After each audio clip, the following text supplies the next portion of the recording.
मर गया, ये भी एक मौत है। हंस रहा था, ठट्टे कर रहा था, हराम के लुक़्मे खा रहा था, हिचकी आई, फंदा लगा, मर गया, ये भी एक मौत है। वो खुदा की कसम रमजान में आ जाए, फिर जनाजा उठे, लोग कहते हैं हाजी का जनाजा, कोई कहता नमाजी का जनाजा, कोई कहता कि फलां शख्स का जनाजा, कोई कहता ठेकेदार का जनाजा, कोई कहता जमींदार का जनाजा है, लेकिन कफन चीख चीख के कहता लहद में इश्क रुखे शह का दाग लेके चले, अंधेरी रात सुनी थी चराग लेके चले, तेरे गुलामों का नक्शे कदम है राग़े खुदा, वो क्या भटक सके जो ये सुराग लेके चले। वाह वाह, नारे तकबीर, नारे रिसालत, मसलके आला हजरत हजरत मुफ्ती हम्माद रजा साहिब क़िबला मुरादाबादी, सुभान अल्लाह माशाअल्लाह। ओ भाई, नसीब की बात है, अल्लाह ऐसी मौत दे, नसीब की बात है।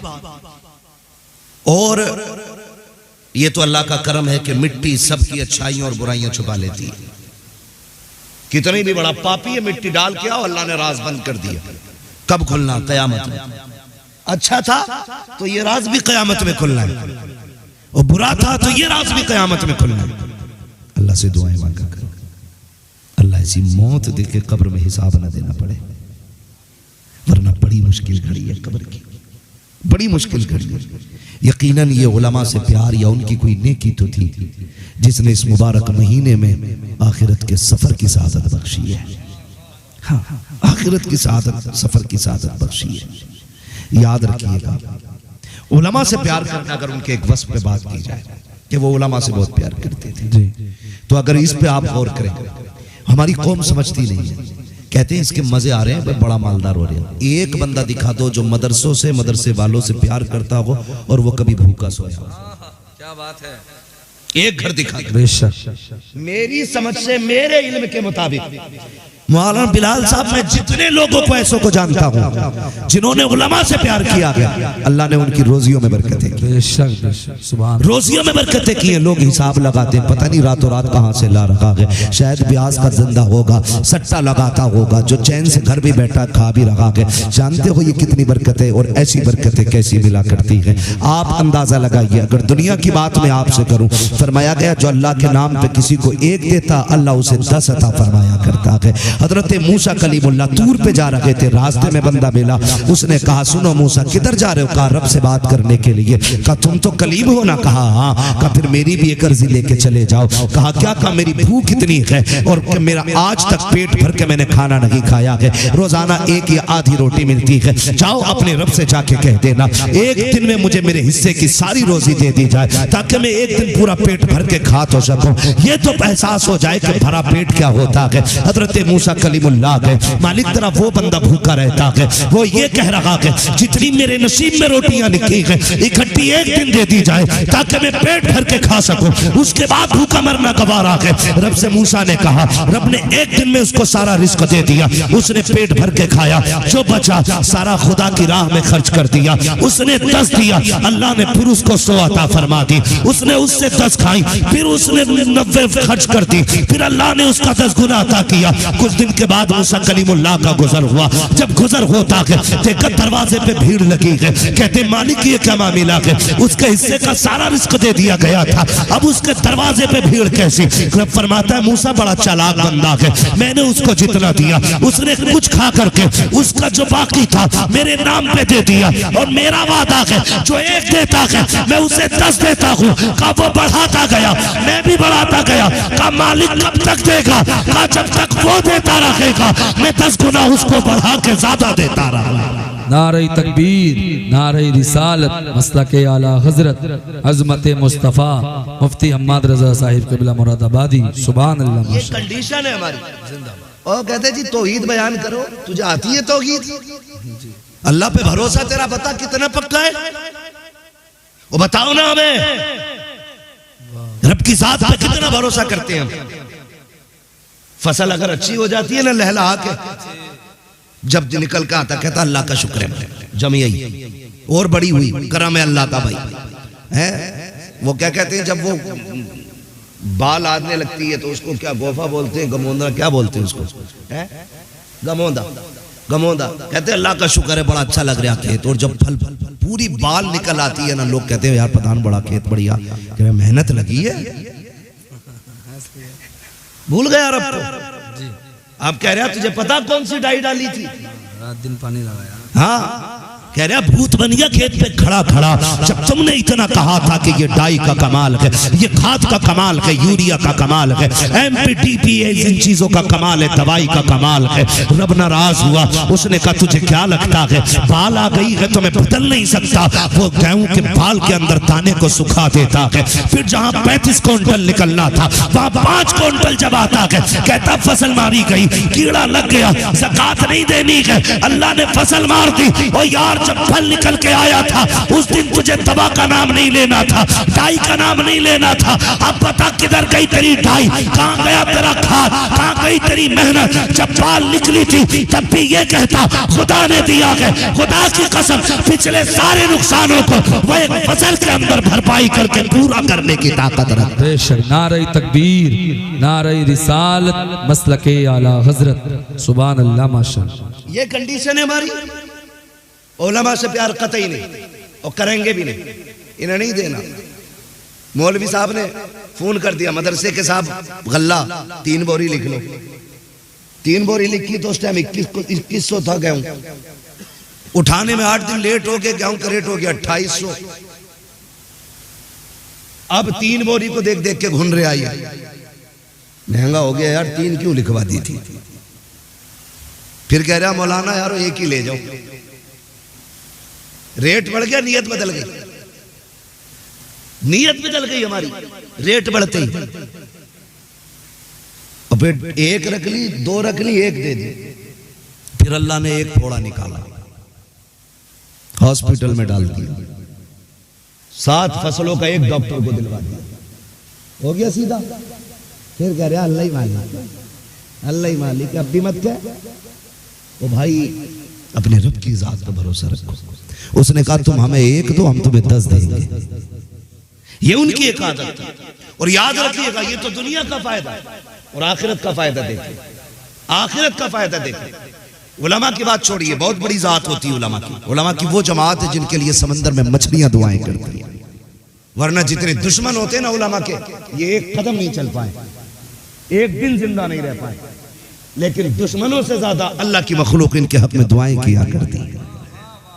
ये सच्चाई है, बड़ी बात है।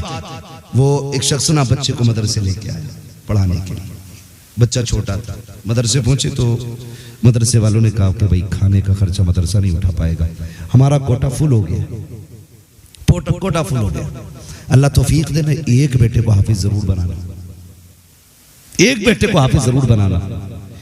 आप कहेंगे क्यों? याद रखिएगा, कम से कम घर में एक बेटे का हाफिज होना तुम्हारे लिए जन्नत का टिकट बन जाएगा।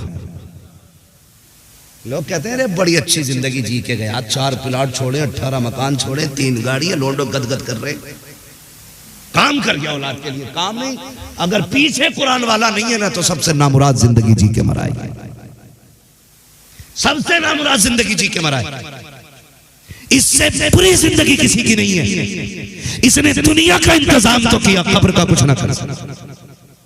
इससे बुरी जिंदगी किसकी होगी? किसकी होगी जिंदगी जिसने कब्र का कोई इंतजाम ना किया हो। ओ भाई वो बच्चे को लेके आए, बड़ा आशिक था कुरान का बंदा। उसने कहा जी हुजूर रख लेना, कहा नहीं खाना नहीं मिलेगा। तो कहने लगे सुने, जब आपके मदरसे के बच्चे खा लिया करें तो कुछ सूखे टुकड़े तो फेंकेंगे ना, कुछ सब्जी या चावल तो गिरेंगे। कहा कि जो बचा कुछ गिरा हुआ हो ना वही मेरे बच्चे को खिला दिया करना, लेकिन मेरे बच्चे को कुरान जरूर पढ़ाया जाए। बाप ये कह के छोड़ आया। और जब लौट आया ना, 3 दिन गुजरे थे, अल्लाह ने इंतजाम किया, एक बुढ़िया औरत आई, लाठी टेकते हुए आके कहने लगी मौलाना कोई बच्चा मिलेगा? कहा क्यों? कहा मैं घर में अकेली रहती हूँ, कोई है नहीं खाने वाला, मेरा भी दिल नहीं लगता है, एक बच्चा मुझे दे दो ताकि वो मेरे साथ खाना खा लिया करे। उस्ताद ने उसी बच्चे के चेहरे की तरफ देखा, कहने लगे माँ ये बच्चा चलेगा? माँ ने कहा चल बेटे, हाथ पकड़ा। कहने लगी मैं तुझे अपना घर दिखा देती हूँ। बेटे मैं बूढ़ी हूँ, आ नहीं सकती हूँ, मेरे लाल दोनों टाइम तुझे खाना खाने आना पड़ेगा। बच्चे को घर दिखाया। फिर क्या था, बुढ़िया माँ को बच्चे वाला पेट, माँ वाला प्यार देती थी, बच्चे को रोज तो खाना खिलाती। लेकिन जानते हो कमाल क्या था उस औरत का?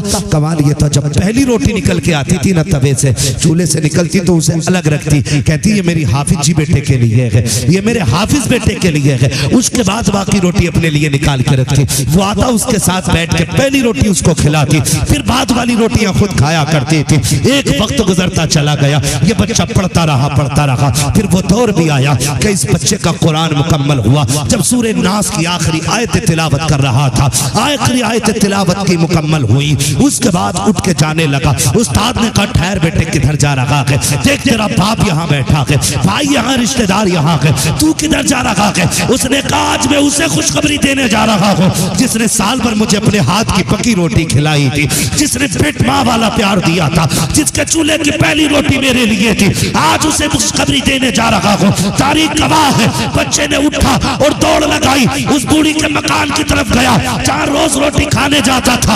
आज जाके देखता है दरवाजे पे भीड़ लगी है, लोग उसका चेहरा देखते हैं। इसने कहा बात क्या है? कहा बेटे तू खाना खाने आया होगा, लेकिन अफसोस जो तुझे रोटी खिलाती थी आज उसका इंतकाल हो गया है, आज वो दुनिया से चली गई है। इतना सुनना चीख निकल जाती है। वापस लौटा, किसी ने कलाई पकड़ी, किसी ने कहा मेरे घर खा ले। उसने कहा यार मैं रोटी खाने नहीं आया था, आज उसकी रोटियों का सिला देने आया था। कहा कहना क्या चाहते हो? कहा आज मैं सबसे पहले अपने कुरान की तकमील की खुशखबरी उसे देने के लिए आया था जिसने अपनी रोटियां खिला के मुझे पढ़ाया था। रोते रोते पलट गया, चेहरा उतरा हुआ देखा। उस्ताद ने कहा था बेटे बता तो सकी क्या हो गया? कहा हजरत जी जो मुझे बेटा कह के आवाज देती रही, पहली रोटी खिलाती रही, आज वो दुनिया में नहीं रही है। मेरी चाहत ये थी कि पहली खुशखबरी मैं उस माँ को जाके दूं, पहली मुबारकबाद वो मुझे दे, लेकिन वो जा चुकी है। रोते रोते सोया, सुबह हो जाती है। अब गलियों में बातें हो रही है। कोई कहता था कि मैंने उस खातून को जन्नत में देखा है, दूसरे ने कहा मैंने देखा है, तीसरे ने कहा मैंने देखा है। ये बातें हुई, एक कहने लगा यार मैंने तो बात भी की थी, मैंने उससे पूछा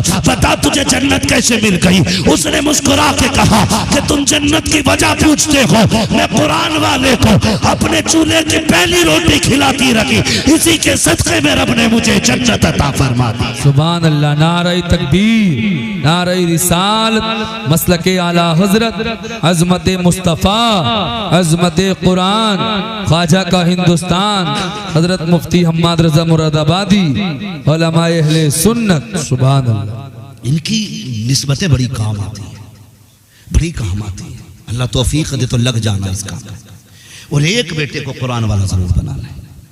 मैं तो मुबारकबाद पेश करता हूँ, बड़े अक्लमंद थे हाफिज बिलाल साहब के वालिद। एक बेटे को कुरान भी देके गए, कुरान भी देके गए।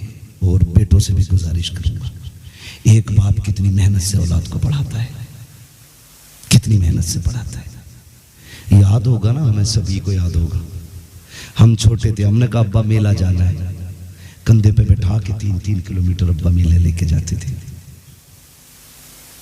आज साइकिल, मोटरसाइकिल होते हुए हम बाप को नहीं बैठा सकते।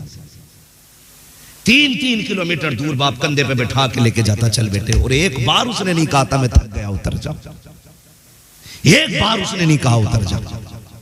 हम जानते हैं और ये भी जानते होंगे और सारे उलमा जानते हैं, हमने जब जब मदरसे से अपने बाप को खर्चे के लिए फोन किया ना, उसने जेब झाड़ के नहीं दिखाई, उसने कहा तू पढ़, पैसे हम देंगे। वो कहां से लाया ये वो जानता है, कैसे किया ये वो जानता है, सिर्फ इसलिए ताकि मेरी औलाद को कुरान आ जाए।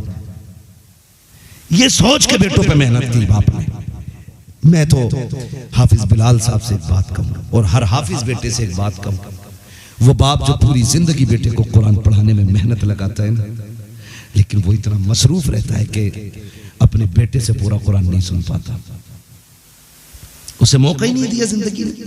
बच्चों के खर्चे, घर की जरूरतें कभी उसे चैन से लेटने नहीं देती। जब वो लेटने लगा तो फिर हम घर से बाहर निकल गए, इतना मौका ही नहीं मिला। कभी हम बाप से कहते अब्बा जो कुरान तूने पढ़ाया ना आज सुन ले, ओ भाई ये मौका बिस्तर पे नहीं मिलेगा। बाप कब्रिस्तान चला जाए ना, दुनिया मिट्टी डाल के आ जाए तो तुम्हें लौट के नहीं आना है। कहना अब्बा आज तू भी फुर्सत में गए, तेरा बेटा भी फुर्सत में गए, जिस दिन के लिए तूने कुरान पढ़ाया था ना, आज तेरा बेटा तुझे कुरान पढ़ के सुनाएगा। मैं तो कहता हूँ खुदा की कसम, इस दिन के लिए बाप बेटों को कुरान पढ़ाता है, इस दिन के लिए बच्चों को कुरान पढ़ाया जाता है। बैठ फिर बाप की कब्र पे अलहम से लेके वन्नास तक पढ़ता चला जा। कब्र की जितनी मुश्किलें होंगी सारी आसान होती चली जाएगी। मैं तो दावे के साथ कहता हूँ, अगर बेटा बाप को कुरान सुनाएगा, खुदा की कसम एक एक आयत के सदके में खुदा तेरे बाप की कब्र पे इतनी रहमतें बरसाएगा, तू उठ के बाद में आएगा, अल्लाह तेरे बाप की कब्र को जन्नत पहले बना डालेगा। वाह वाह, नारे तकबीर, नारे रिसालत, अज़मत मुस्तफ़ा, अज़मत कुरान। आज उन्हें काम आया कुरान पढ़ाना, आज उनके काम आ गया। सुनाओ फिर एक दिन बैठ के अब्बा को कुरान। अब्बा सुनो ना, बहुत दिन हो गए तुम्हें कुरान सुनाने आया हूँ, तुम्हें कुरान सुनाने आया हूँ। जब पढ़ोगे खुदा की कसम खुदा की रहमत नाजिल होगी, खुदा की रहमत नाजिल होगी। इसलिए मैं कहता हूँ कम से कम एक बेटे को कुरान दे दो, और फिर सारे बाकी के भाई के चल भाई कोई मसला नहीं है, तू कमा या ना कमा, तू हमारे लिए बख्शिश का सामान बन जा, बन जा बख्शिश का सामान। तेरा कितना खर्चा हम उठाएंगे, तुझे बस कुरान पढ़ पढ़ के सुनाना। जब तक जिंदा रहे घर में कुरान पढ़, जब चले जाएं तो कब्रों पे कुरान सुनाने आना। कहो ये इनसे, और ये आपके काम आएंगे। इसलिए मेरी गुजारिश है, एक बेटे को कुरान जरूर पढ़ा लीजिए ताकि आखिरत का सामान बन जाए, वरना बड़ी बेबसी है, बड़ी बेबसी है। कितना दुख होता होगा उस बाप को कब्र में लेटते वक्त, जब उसके बेटे को मिनहा खलकनाकुम व फीहा नुईदुकुम पढ़ना नहीं आता होगा। कितना दुख होता होगा जनाजे में लेटे हुए उस बाप को, जिसके बेटे को अल्लाहुम्मा अग़फ़िर लिहय्यिना व मय्यितिना व शाहिदिना व गायबिना कहना नहीं आता होगा। वो तड़पता होगा जनाजे में, काश आज मौका मिल जाता उठने का, मैं गिरबान पकड़ के पूछता, इस दिन के लिए पाला था मैंने। मजा तो तब है जनाजे में बाप लेटा हो, मुसल्ले पे बेटा खड़ा हो, इसके हाथ उठते हो, वो कहता हो वाह मालिक मेरी मेहनत रंग ले आई है, मेरा बेटा मुसल्ले पे आ गया है। और हम तो ये कहते हैं शाहिद, जो दर्द बाप के लिए बेटे के सीने में होगा, वो पीर के सीने में मुरीद का दर्द नहीं होगा, उस्ताद के सीने में शागिर्द का दर्द नहीं होगा, शागिर्द के सीने में उस्ताद का दर्द नहीं होगा। मजा तो तब है जब मुसल्ले पे बेटा खड़ा हो, जनाजे में बाप लेटा हो, और ये जब नियत बांधने के लिए आए, इसे बाप की कुर्बानियां याद आए, बाप की मेहनतें याद आए, ये आंखों में आंसू भर के कहे मालिक बख्श दे इसे। ये वो लेटा है जिसने कुरान की उजरत नहीं मांगी, ये वो लेटा है जिसने तालीम का बदला नहीं लिया। आज मैं रो के कहता हूँ इसे बख्श दे, वो इतना करीम है, तेरी भीगी पलकों को देखेगा, आंसू गिरने से पहले तेरे बाप की मग़फ़िरत फरमा देगा। और बाप बेटे का रिश्ता बड़ा है, ये याद रखिए, मरने के बाद भी नहीं टूटता है, मरने के बाद भी नहीं टूटता है। अल्लाह आपको सलामत रखे। तो जाते रहना बाप की कब्र में। हर भाई की जिम्मेदारी, अगर जो यहाँ रहता है वो हर जुमे को बाप की बारगाह में हाज़िरी दे। वक्त है तो अपनी सुबह का आगाज बाप की कब्र से करना। हाँ, बाप की कब्र से करना। वो तुमने नहीं माफ पढ़ा, हुजूर मैंने नजर मानी थी कि अगर मेरी ये नजर पूरी हो गई ना तो मैं जन्नत की चौखट चूमूंगा। हुजूर जन्नत मिले न मिले पता नहीं किधर जाना है, क्या होना। हुजूर नजर मेरी वो मुराद पूरी हो गई है। नजर कैसे पूरी होगी? फरमाने लगे बाप जिंदा है, कहानी इंतकाल हो गया। फरमाया कब्रिया कहाँ है? क्या वो भी याद नहीं। फिर हुजूर कब्र भी याद नहीं का गुमान करना, जहाँ कब्र हो ना, जहाँ कब्र का गुमान हो। फरमाया बाप की कब्र के पैरों की तरफ चूम लेना, वो जन्नत की चौखट का नीचे का हिस्सा है। और बाप की कब्र का सरहाना चूम लेना, वो जन्नत की चौखट का ऊपरी हिस्सा होता है। अपनी सुबह का आगाज बाप की कब्र से कर। हम तो खुल के कहते हैं जी। मैं एक बंदे को जानता हूँ, नाम नहीं लूंगा क्योंकि ये सोशल मीडिया का दौर है, लोगों को बुरा लग जाता है। मुझसे एक कहने लगा कि कई दिन हो गए नुकसान पे नुकसान हो रहा है, 2-3 लाख का नुकसान हो गया 15-16 दिन में। क्या हुआ? मैंने कहा यार माँ की कब्र पे कब से नहीं गया है, बाप की कब्र का तो होश ही नहीं है। लेकिन जब से दफन हुई है माँ की कब्र पे नहीं गया। मैंने कहा फिर तावीज़ और वजीफा ना पूछ, जा हर जुमेरात को माँ की कब्र पे जाया कर। मुझसे कहने की बजाय ना उनसे जाके कहना अम्मा दुआ कर नुकसान हो रहा है, और उन्हें राजी राजी करने का तरीका यह है, हर 8वें दिन कुरान खानी करा। वो 2 मरतबा माँ की कब्र पे गया, तीसरे हफ्ते में मुलाकात हुई, कहने लगे यार बड़ा अच्छा मशवरा दिया, खुदा का शुक्र है जब से जाना शुरू किया अल्लाह ने बरकतें अता फरमा दी, बरकतें अता फरमा दी है। ये माँ बाप होते, माँ बाप होते। और तुम्हें एक बात और बता जाओ, अगर याद रखना चाहे तो चलूं थोड़ा सा आगे, हालांकि वक्त हो चुका है, कल फाता भी होनी है और काम का वक्त भी है, मैं सबकी जरूरतें भी समझता हूँ। हाँ, तो कब्रिस्तान में जो लोग चले जाते हैं वो अपने लोगों का नारे तकबीर, नारे रिसालत, अल्लामा अलहाज कारी यूसुफ जमाल साहिब क़िबला। माशाअल्लाह कारी साहब तशरीफ ला चुके हैं, बस मैं बात खत्म करने लगा हूँ। चलूँ आगे थोड़ा सा, समझ रहे ना बच्चे मेरी बात? मेरे लाल बहुत गौर से सुन रहे, पूरी जिंदगी काम आएगी, पूरी जिंदगी काम आएगी। जिनका वक्त गुजर गया उनका तो गुजर गया, अभी हमारा है, हम कोशिश करेंगे इन बातों पे इंशाअल्लाह अमल करने की। तो जो कब्रों में चले जाते हैं ना, तो फिर वो इंतजार करते हैं, वो इंतजार करते हैं जैसे हमारे बाप की कब्र है और हम नहीं गए और पड़ोस की कब्र वाला कोई गया है, तो कहते हैं मुबारक हो यार तेरा बेटा आया है। और जब पलट के आता है तो उससे कहते हैं जा हमारे घर जाना ना, मेरे बेटे को भेज देना, उसकी बड़ी याद आ रही है, मेरे पोते को भेज देना, बड़ा प्यारा लगता था मुझे, मेरे नवासे को भेज देना, उसकी बड़ी याद आती है। लेकिन चूंकि एक फासला हो चुका है हमारी दुनिया और उस दुनिया के अंदर, वो कहता कि हम सुन नहीं पाते हैं। कभी पोते को बुलाया जाता है, कभी नवासे को बुलाया जाता है, जिनसे वो दुनिया में प्यार करता था, एक एक बंदे का इंतजार करता है। और खुदा तुम्हें तौफीक दे, दुनिया के रंग रोगन से निकलना, एक दिन कब्रिस्तान जाया करो, अपनों की कब्र पर ठहरा करो, उनसे बातें किया करो, तुम्हारे बैठने से उन्हें राहत होती है। और फिर जो तुम्हें मांगना हो उनसे कहना अब्बा ये चाहिए, दुआ कर देना। जब तुम पलट के चलते हो, बाप हो या माँ हो, फिर वो हाथ उठा के कहता है ये मेरे मालिक, ये मेरा बेटा है। जब ये दुनिया में मैं था, मेरे पास आता था, ये बाहर जाता था, मैं 20 रुपए इसको देता था, मैं 50 इसको देता था। जब कभी मेरे पास आया, मैंने तकिए के नीचे से खल फेल फेल कर केला निकाला, सेब निकाला, मैंने कहा बेटे चुपके से खा ले, कोई देख ना ले। कभी मेरे बिस्तर से खाली नहीं गया, आज ये मेरी कब्र से खाली जा रहा है। मालिक मुझे गैरत आ रही है। रब फरमाता फरिश्तों इससे पूछो ये चाहता क्या है, तो वो पूछता है बंदे से बता तेरी क्या मर्जी है, तो वो ये कहता है बाप अगर मेरे पास पावर होती तो मैं खाली नहीं जाने देता। ए मेरे मालिक मैं तो नहीं दे सकता, मगर तू तो दे सकता है, तू तो दे सकता है, मालिक अपने करम से दे। अल्लाह कहता फरिश्तों जब ये बाप के पास आता था वो अपनी ताकत से देता था, आज हम अपनी शायान शान से देंगे, हम अपनी शायान शान देंगे। फरिश्ते कहते मालिक क्या देना चाहता है, रब फरमाता इसका नाम आमाल निकाला जाए, नाम आमाल निकाला जाता है। रब पूछता बताओ इसका नाम कौन सी जमात में है, फरिश्ते कहते ये जहन्नमी है, फरमाया जाता इसे जन्नती लिख दिया जाए। फिर पूछा जाता है बताओ इसकी नेकियां कितनी है, गुनाह कितने हैं, मालिक गुनाह ज्यादा है, हुक्म होता है इसके सारे गुनाहों को नेकियों में बदल दिया जाए। फिर पूछा जाता है बताओ तो सही ये जन्नती है कि जहन्नमी, का दफ्तर तो ये कह रहा है कि ये जहन्नमी है, हुक्म होता है इसे जन्नती लिख दिया जाए। पूछा जाता है ये हमारे दोस्तों में है कि दुश्मनों में, फिर आवाज आती है ए मेरे मालिक ये तेरे दुश्मनों में है, हुक्म होता है हमारे दोस्तों में नाम डाल दो। फरिश्ते कहते मालिक आज ही आया है, इतने इनामात दिए जा रहे हैं, कितना देगा। आवाज आती है चुप हो जाओ फरिश्तों, अगर मैं भी उतना दूं जितना बाप देता था तो फिर मुझ में और बाप में क्या फर्क रखेगा। मैं जमाने को बताना चाहता हूँ कि जो अपनी ताकत के मुताबिक बेटे को दे देता है वो बाप होता है, जो शायान शान देता है वो खुदाए पाक होता है। नारे तकबीर, नारे रिसालत, मसलके आला हजरत अजमत मुस्तफ़ा, सुभान अल्लाह माशाअल्लाह।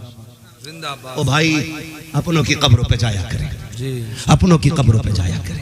आखिरी बात जो बहुत जरूरी बात है ये मैं पूरी कर लूं।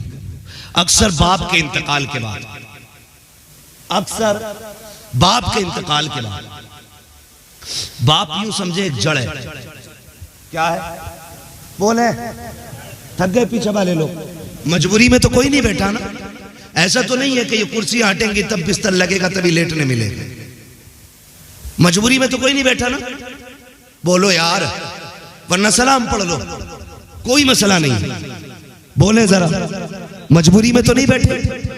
चलूं मैं आगे। बाप एक जड़ की तरह होता है, जब बाप इंतकाल कर जाता है ना तो फिर टहनियां बिखर जाती है, बिखर जाती है। जब तक बाप मौजूद रहता है ना फिर औलाद एक दरख्त से जुड़ी हुई शाखों की तरह होती है, और जब बाप चला जाता है तो वही शाखें बिखरे हुए पत्तों की मानिंद हो जाती है। मैं सारे भाइयों से गुजारिश करूंगा, बाप गया है तो ये चमन बिखरना नहीं चाहिए, ये मोहब्बतें टूटनी नहीं चाहिए, दूरियां नहीं बढ़नी चाहिए। दौलत, जायदाद, पैसा ये अपनों के सामने कुछ भी नहीं होता है, ये अपनों के सामने कुछ भी नहीं होता है। अगर किसी का भी कोई काम है और एक कमजोर है तो सारे भाई साथ लग के काम करें। लोग कहते हैं जी मौलाना मैंने अपने अब्बा के 40वें पना 50 डेगे बनवाई थी, बड़ा लोग खा के गया, बड़े लोगों ने खाया, बड़े लोगों ने खाया। अच्छी बात है, अच्छी बात है गरीबों को खिलाना, कुरान वालों को खिलाना अच्छी बात है, लेकिन अमीरों को खिलाना अच्छी बात है। नोत नोत के खिलाना ये कतई नाजायज बात है। दावत के तौर पे वलीमा की तरह दावतें देना ये कतई गलत बात है। ये मसला क्या हज़रत में मैं आपको बता रहा हूं, मैं जो बात कह रहा हूं वो समझे। ये ठीक है कि आप गरीब को 4 देगे 5 देगे खिलाएं, लेकिन तुम्हें क्या लगता है अब्बा खाली बिरयानी खिलाने से राजी होगा? खुदा की कसम तुम्हारी बिरयानी खिलाने से अब्बा इतना राजी नहीं होगा जितना सगे भाई को अपने प्लेट में अपने साथ खिलाने से अब्बा कब्र में राजी होगा। ये असल होता है। जो बेटों को वो छोड़ के गया है वो इस बात से राजी नहीं होगा हर बेटा अलग अपना भगोना बनाए, वो इस बात से राजी होगा मेरे सारे बेटे एक न एक दिन साल में एक जगह बैठ के एक साथ रोटी खाया करें। ये चीज बाप को सबसे ज्यादा राजी करेगी। बहुत अच्छा, इस पे ध्यान सभी को देना, यहां से लेके पीछे तक पूरा मसला। बाप के इंतकाल के बाद भगोनों में इतनी खुशी नहीं बाप की जितनी परिवार के इकट्ठा होने में खुशी होती है। दूसरी बात इसी की बात जो एक बात की इसी का अगला हिस्सा में बयान कर रहा हूं। बाप के इंतकाल के बाद बहनें मोहताज नहीं होनी चाहिए, बहनें मोहताज नहीं होनी चाहिए। मुझे नहीं मालूम है कि आपकी बहनें हैं कि नहीं है ना? माशाल्लाह अल्लाह ने 3 बहनें और 5 भाई अभी सलामत है। अल्लाह हाजी साहब के इस पूरे परिवार को सलामत रखे, इस चमन को अल्लाह शादो आबाद रखे। तो मैं एक बात सभी से कह रहा हूँ, ये नहीं मैं बिलाल साहब से या इनके भाइयों से, मैं सारे हुजूर की उम्मत के नौजवानों से जो यहाँ बैठ के सुन रहे हैं उनसे भी, और जो सोशल मीडिया के जरिए हिंदुस्तान दुनिया में कहीं भी सुनते, मैं सभी से ये कह रहा हूँ भाई बाप के इंतकाल के बाद ना बहनों को लावारिस नहीं बनाना है, लावारिस नहीं बनाना। अक्सर लोग कहते हैं जब बाप चला जाता है तो बेटियों का महका उजड़ जाता है, लेकिन हमें ये मिसाल बदल देनी है, बदल देनी है। जिस भाई को भी पता चले बहन आ रही है उसकी जिम्मेदारी है वो याद रख के जब बहन आती थी तो अब्बा कहां जाके खड़ा होता था, जब बहन आती थी तो मेरा बाप कहां खड़ा होता था। अगर तुम्हारा बाप यहां से निकल कर रोड पे जाता था तो दौड़ के रोड पे पहुंच जाओ, अगर वो बस स्टैंड पे जाता था तुम बाइक उठा के वहां चले जाओ, उसको देख के मुंह ना बिगाड़ना, ऐसे चेहरे से इस्तकबाल करना कि तुम्हारे चेहरे के अंदर उसे बाप का चेहरा दिखाई दे जाए। खुदा की कसम वो तेरे लुकमे खा के राजी नहीं होगी, तेरे चेहरे में बाप का चेहरा देख के मुस्कुराने लग जाए। असल काम ये करना है, असल काम ये करना। और आपके दरवाजे पे आपकी बहन राजी हो गई ना तो कब्र में सिर्फ बाप राजी नहीं होगा, मदीने में रसूल पाक भी राजी होंगे, खुदाए पाक भी राजी होगा। तो ये जिम्मेदारी वाले काम जो सबसे ज्यादा हमारी कौम के अंदर तबाही फैला रखेगा। अल्लाह तौफीक दे, परिवार को बिगड़ने नहीं देना है, बिखरने नहीं देना है, मोहब्बतें बांटनी है, एक दूसरे से प्यार करें, एक दूसरे से मोहब्बत करें। माँ बाप बड़ी दौलत है, इसकी कद्र करें। अगर माँ बाप पे बात करता तो और भी कई घंटे चाहिए थे। बस एक यूं समझ लें, मेरे हुजूर अपने चचा के साथ चल रहे थे ना तो हुजूर के चचा हुजूर के अदब में पीछे थे। हुजूर ने कलाई पकड़ के कहा चचा मेरे पीछे ना चला करो, तुम मेरे पीछे चलते हो तो लगता है कि मैं अपने बाप के आगे चल रहा हूँ। चचा ने कहा या रसूल अल्लाह ऐसे क्यों? कहने लगे लोग कहते हैं कि तुम्हारा चेहरा मेरे बाप के चेहरे से मिलता है। हुजूर ने चचा की इतनी इज्जत की है, चचा की हुजूर ने इतनी इज्जत की। जिसने चचा को इतना एहतराम दिया हो, अगर बाप उसका तौर पाता तो वो बाप को कितनी इज्जत देता। अब हम सब की जिम्मेदारी बनती है अपने माँ बाप की इज्जत करें, कदर करें। फरमाया गया वक़ज़ा रब्बुका अल्ला तअबुदू इल्ला इय्याहु व बिल वालिदैनि ihसाना। तुम्हारे रब ने फैसला फरमा दिया कि तुम्हें इबादत सिर्फ अल्लाह की करनी है, और इबादत के बाद जो सबसे पहला काम करना है वो अपने माँ बाप के साथ उसने सलूक करना है, अपने माँ बाप के साथ उसने सलूक करना। गोया मशीयत का इरादा ये, पूरी रात खड़े होकर इबादत करो, लेकिन सुबह को तुमने बाप को घूर के देख लिया, मैं तेरे सजदे तेरे मुंह पे मार दूंगा। वो तो ये कहता है तू ईशा पढ़ के सो जा, फजर पढ़ने के लिए मुस्कुरा के उठ, अपने बाप का चेहरा हंस के देख, तेरी पूरी रात को मैं इबादत में लिख डालूंगा, तेरी पूरी रात को इबादत में लिख दूंगा, पूरी रात को इबादत में लिख दूंगा। याद रखिएगा ये इबादत तब तक है जब तक बाप का चेहरा मौजूद है, जब तक बाप का चेहरा मौजूद है। ये चला गया तो इस इबादत से महरूम हो जाओगे। पूछा गया ये कैसे पता चलेगा अल्लाह राजी है कि नाराज? महबूब फरमाते हैं उठ के बाप का चेहरा देखो, अगर तुमसे तुम्हारा बाप राजी है तो समझ लो तुमसे तुम्हारा खुदा भी राजी है। फरमाया अगर बाप नाराज है तो समझ जाओ खुदा भी नाराज है। खुदा की नाराजगी का पता बाप की नाराजगी से चलता है, खुदा की रजा का पता बाप की रजा से चलता है। अब मेरी गुजारिश हर शख्स से है, उम्मीद करता हूँ हर शख्स अपने बाप की इज्जत करेगा, हर कोई अपने बाप की कदर करेगा, उन्हें कभी ताना न देना, उन्हें कभी जलील न करना, उन्हें कभी डांटना मत, उनके साथ खड़े रहना। मैं तो कहता हूँ माँ बाप के साथ फ्रेंडली रहा करो, फ्रेंडली रहा करो। कभी कंधे पे हाथ भी रख के कहा करो अब्बा बताओ कैसी कट रही है, कभी 5 मिनट देख के पूछा करो जवानी के दिन बताओ तुम्हारे कौन यार थे, कभी पूछा करो उनसे ये भी। खुदा की कसम तुम्हारे जो कैप्सूल और बोतलें होती है ना, उनसे उनको इतनी एनर्जी नहीं मिलती जितने तेरे प्यार के लहजे से उनको ताकत मिला करती। तो आप अपने बाप के साथ इस तरह रहे, फ्रेंडली रहे।